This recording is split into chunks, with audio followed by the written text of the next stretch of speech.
function, and we'll call on you, Coach.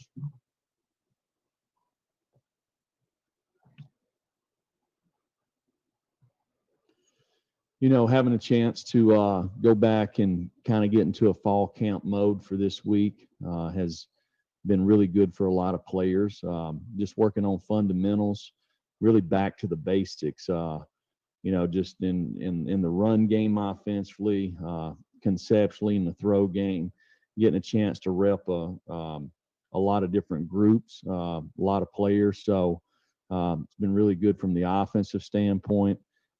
Defensively, just kind of going back and getting back to the basics, striking blockers up front, really on all three levels, block protection, being able to get off blocks, going back and in our pattern match from a secondary standpoint, and linebackers being able to go back to the basics and work fundamentals, and in special teams, just taking, whether it's one or two units a week or 2 units a day, twice a week here with, punt and punt return, just going back to fundamentals, giving guys that didn't really have an opportunity to win a job and on those teams early on in the season, getting a chance to rep a lot of different guys has been good. Our players have worked really hard in the first 2 days of practice. We've got 2 more this week, and then we'll give them Friday and Saturday off before we get ready for Arkansas. So I really like the attitude of our team. I think when you look at where we're at right now, obviously everybody in our program is disappointed. But I think the most important thing at this point is to figuring out, number one, what are we doing pretty good right now, and two, what are we not, and how do we fix that? So it's been a really good couple of days here to go back to get to these fundamentals and figure out exactly where it's at and how do we go back and get it fixed. So any questions? Questions, we'll start with Jimmy Himes, then we'll go to Nicholas Hill. Jeremy, you had mentioned after the Alabama game that you were closing the gap, and I wonder if you were referring to perhaps the culture of the program, or maybe your recruiting, maybe your play at the line of scrimmage. What were you referring to there? Well, the most important thing is on the scoreboard, which is not showed up, right? So that's the most important thing, and it hadn't showed up there. But to me, I was very familiar with that program, right? And when I got here, I knew exactly what the difference was within the two programs. And I would say 3 years later, I'm still pretty familiar with that one, and I know where this program kind of is right now. The thing that we've got to do as a program is it's got to show up on game day, and it didn't this past Saturday. And that's the most important thing. So, that's something that we've got to continue to work on to help fix. And our guys are doing that. Nick? Yeah, so since now you probably have a bye week, are you spending more intensive time with the defensive line this week? Can you repeat the question? Oh, yes, Coach. Since you finally have a bye week and have some time to really go back to the basics, especially with the defensive line, just, how are you, individually spending more time on that unit, considering that, you're essentially their coach at the moment? Right. Yeah. So I really have. I've really kind of dove into the defensive line. To me, we've always been kind of an attacking style defense, and we hadn't really been playing that way. You kind of got to play on the other side of the line of scrimmage if you're going to be able to stop the runs and create negative plays and affect the quarterback. And we've really got to improve in that area. And I think it goes back to just fundamentally, being more of an attacking style. So, but we've got lots of areas on defense that we've got to improve on. And we have a plan to do that, and our players are trying to work hard to get it fixed. Austin Price, then David Ubbin. Coach, you talked Saturday about being kind of, disappointed in the play of the secondary over the last few weeks. are there some guys during this bye week that have a chance to kind of either get corrected, or guys that haven't been playing that have caught your eye through the first couple of days of practice that think that maybe they can come on for this back season? Well, I have a lot of confidence in the guys that play in our secondary. They've played a lot of football around here and played some really good football at times. I think, one of the big things is it's pretty evident for these guys how important practice is. And unfortunately for a lot of those guys, we kind of got hit pretty hard in that area during fall camp. So when you miss practice time there, you've got to be really sharp in preparation. And I think moving forward, our guys they'll continue to improve back there with their communication. One thing back there is very similar to the O-line. We're usually playing with 5 defensive backs. And very seldom over the last couple of years have we had situations to where we've had busted coverages or left people open or not played very good technique. And we've had much more of that this year. And we've got to eliminate that, because the defensive backs really place the limitations on your defense. Again, I have a lot of confidence in these guys. They're working hard. We're creating depth back there. And there is some younger guys. We've moved a few guys around. Just an example, like Keyshawn Lawrence. So, he's a guy that we recruited in here to play corner. So all during the summer when we had the walkthroughs, he played corner. And as we practiced a couple of days, he looked really good, and but we didn't think maybe he was going to be in front of Alante or Bryce. But we thought, hey, this is a guy that we want to find a way to get him on the field. So we're thinking maybe in our 6 defensive back package, move the kid to safety and give him a chance to be a starter in our 6 defensive back package. So he practices on defense or safety for probably 7 or 8 practices. And then we lose all of our corners to quarantine, and to be able to practice just to have numbers, we move him back to corner. So that's a particular situation that's probably wasn't fair to him, and it's probably delayed his development as a defensive player. But we've just left him at corner, and he's done really well. This week, we're going to play him a little bit at star in this open week just to see from a conceptual standpoint how he does there, because he's a guy that continues to kind of show up. And he's one of the guys. Tamarion McDonald's another guy that obviously didn't practice any until 2 weeks ago. So this is a really good week for him. Just to go back and go back to the first 4 days of fall camp, how we put in everything from middle field coverage to split safety coverage to man to fire zones to pressures with trap and things like that, just to kind of go back and get a foundation for him. So there's a lot of guys that kind of fall into that. David Oven. Jeremy, 2 questions. One, you mentioned on the call just now that you guys had learned some lessons in July that you might be able to apply to the bye week. What were some of those lessons? And 2, when you mentioned that you guys are having some of those busts in the secondary, what's your guess for why those are happening this year when they really haven't happened much for you guys in the past? Yeah. Well, just going back to the COVID lessons, I think the big thing is it's very unpredictable, right? So you may feel like you're doing everything the right way as far as the mask and, but you can't assume that somebody that's kind of not in the testing procedure, that they don't have the virus. It's better off to assume if they're not in their testing protocol that they do have the virus, and you need to stay away, so which is tough. My family's not in the testing protocol, right? So I get it, when a lot of these guys, they see whether it's their family members or girlfriend or grandparents, whatever it is, right? Friends. So just understanding that these guys have worked really hard to try to get the opportunity to be able to play. So we did learn some lessons from that. As far as the making, mistakes in the secondary. It's really kind of uncharacteristic for this group of guys because they've all played a lot of ball together.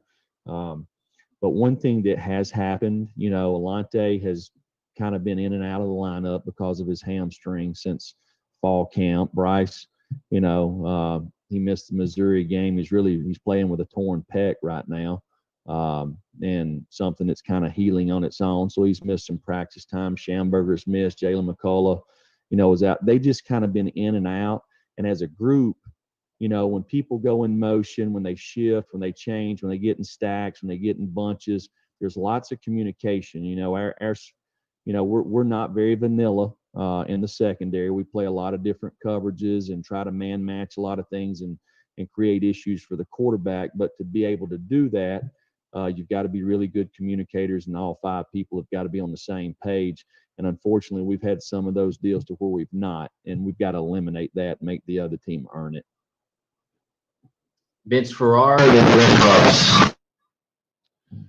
Coach, 2 things. One, when you went back and evaluated the tape for Alabama, you guys ran the ball an awful lot on 3rd and 5 and greater.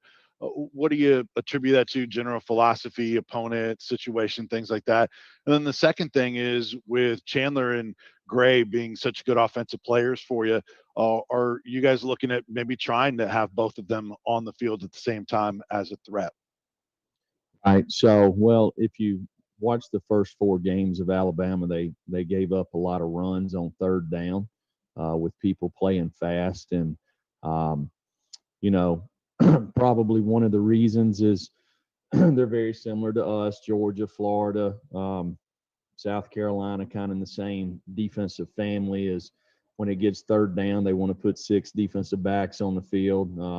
When it comes to protections, you get exotic looks or whatever. So, over the first 4 games, they gave up a lot of runs on 3rd down, particularly the last couple of weeks. So something that we thought that we possibly could do. There was a couple of times that, we were probably in 4-down territory.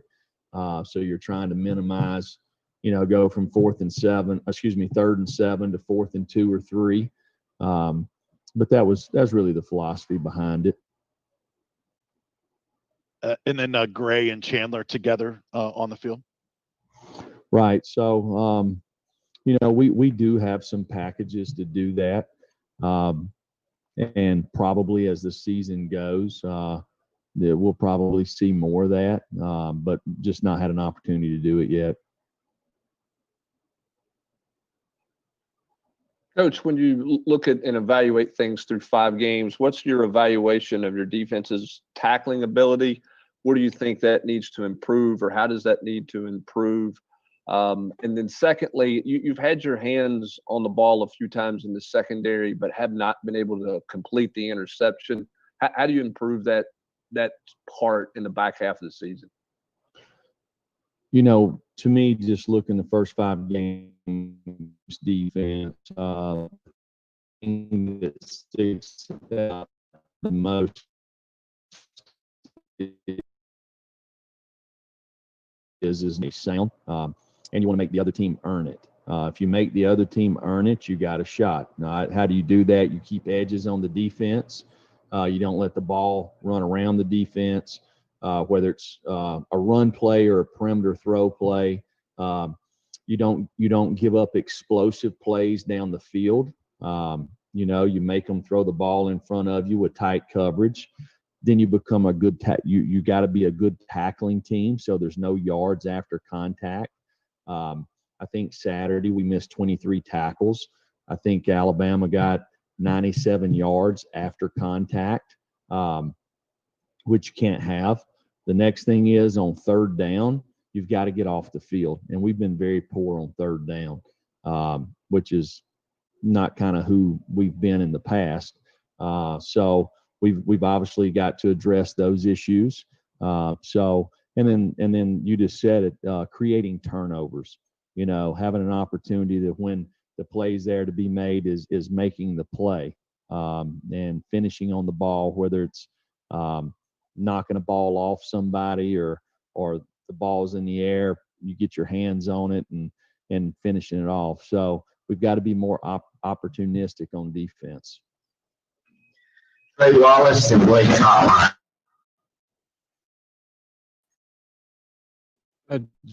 Jeremy, can you update the status of Wanye Morris is coming along? Was he ready to go last weekend? And then also, second part to that, how do you feel Jameer Johnson did on Saturday against Alabama? You know, Wanye practiced a little bit on Tuesday and Wednesday, and he probably could have played on Saturday. Would he have been 100%? Probably not. He was a couple of days away. He has participated this week in practice and looks pretty good. Gaining confidence. You know, Jameer has not, you know, he got hurt in the South Carolina game, didn't practice against Missouri, tried to practice against Georgia. It was kind of a game time deal there, wasn't ready to go. And then Kentucky still just wasn't quite there. I thought as we practiced the week of Alabama, he gained confidence. You think about it as an O-lineman, if you're not practicing for 3 weeks, you get a little rusty. And I thought he gained confidence. And I thought particularly at both offensive tackles, we played better last week. Jeremy, you mentioned in your opening statement, this is a good time to evaluate what you're doing well, what you're not doing well. You've touched on some of those things that you don't feel like you're doing well, but I was wondering in that evaluation, what stood out about, what things do you think you are doing well, this team? Yeah, I feel like offensively, just in the probably 3 run concepts, running inside zone and some RPOs that we've ran off of it. That's a couple of things we've done well. We call them chop routes. We hit Jalen Hyde on a couple of them Saturday. We've had earlier in the year, we hit Brandon Johnson on a few of them. Feel like that standpoint has been much improved. Defensively, for the most part, I've been pretty pleased with the inside linebackers. Not as much this past week. I felt like we were out of place a little bit on some runs, but I felt like we played better at that point there. From a communication standpoint, with the front, I'm talking about the linebackers to the defensive front. Has for losing our signal caller and Daniel Batuli, I thought Henry has done a pretty good job there. Lots of times the other team, they'll look at the defense and make checks, and we want to, when they check, we want to check. So I felt like Henry's done a nice job doing that. I feel like the play of Matthew Butler and Latrell Bumpus in this past week, Aubrey Solomon, was much improved. In the kicking game, Solansky's done a nice job snapping. I think Paxton Brooks has done a really good job placing his punts. I thought this past week was really good. When you look at our kickoff return, we're not as good on kickoff returns where we've had double teams at the point of attack. We're not where we need to be there. I thought our backline guys have done a really nice job, much better than we've done the last 2 years, operating back there. Kickoff coverage has been pretty good. We need better play out of our missiles, and then on the punt team, to me, there's been a couple of times that really on our zone side, where we call it being hat short. One happened Saturday, guy comes off the edge. Bumpus has really got that guy in the count, but because somebody kind of threw their guy inside, he flashed in front of Bumpus, and we got close to getting a punt block. So, and on our punt return, we hadn't had a lot of opportunities. We've not put much pressure on the opposing punter this year, and I think in the previous years we've blocked a punt each year. So. We went back and tried to study and do it with every particular group. What the running backs feel like we're doing good there. What we need to work on this week. We've done that with every individual group. So we got something that we can focus on this week. Last 2 questions, really quick, with Jimmy Himes and David Harvey. Jeremy, I don't know if you saw the play where DK Metcalf ran down a interceptor against Seattle versus Arizona. if you did see that, is there any chance you might have shown that to your team? I did not show it to the team. I did see it though. Somewhere it was. I don't know what I saw it on. It was he was on the goal line. I'm assuming that we ran the guy on the interception Right. down there. Yeah, no, it's great effort, right? So, and that's what to me, when you look at every team play, to me, are you playing that way every snap? And these are the habits that you create in practice. So every day we keep up with the max speeds of every one of our players. It's the first thing that we go over with each individual group. So, Elijah Simmons, we know that his max speed at 340 pounds is 15.8 miles per hour. That's as fast as he can run. So if he's running 11 miles an hour at practice, that ain't good enough, So he's got, and then how long does he sustain that max speed? On the defensive backfield, we've got several guys that run in the 20s and 21s. Where are they at practice or in games, right? So it's a good indication of how they play. I think as a coach, for us, we can look at the yardages and see kind of, are we doing too much, especially at wide receiver, and early in camp, we had to be careful there because we had so many guys out. You wanted a guy like Josh Palmer, you had to shut him down every day at 6,000 yards just because we had other guys out. You didn't want him taking extra reps and be at 7 or 8, or he'd kind of end up, eventually, having soft tissue injuries. So, but yeah, I think that's a good indication of how hard you play. Last question, Dave. Jeremy, through 5 games on the whole, how would you assess your pass rush so far? Well, I felt like the first game, we've done a really nice job against South Carolina, affected the quarterback. The next game was a little bit different in terms of changing quarterbacks and how they played and what they did. We must improve there, so you can be a team that is a pressure team where you're bringing 5, 6, or 7 guys and you put the pressure on the back end of the secondary because if you're going to bring those folks, most of the time the quarterback knows it and he can get the ball out of his hand. You look like Saturday, there was lots of times Alabama was protecting with 7 or 8 man protection, right? So most of those times we were trying to guard them in the back end and didn't necessarily do a good job with that all the time. And then there's times that they protected with 5 and maybe we're rushing 4. So we've got to improve there. We got to improve in the interior D line. We've got to improve at outside backer. We've got to improve as blitzers from inside backers, secondary guys. So all the way around, we've got to improve our pass defense, affecting the quarterback, whether it's disguises, pass rush, coverage, whatever it is, we must improve. Coach, remind me what players around 135 today. I'll put who they are in their group text and we'll keep you posted on the schedule. Thank you.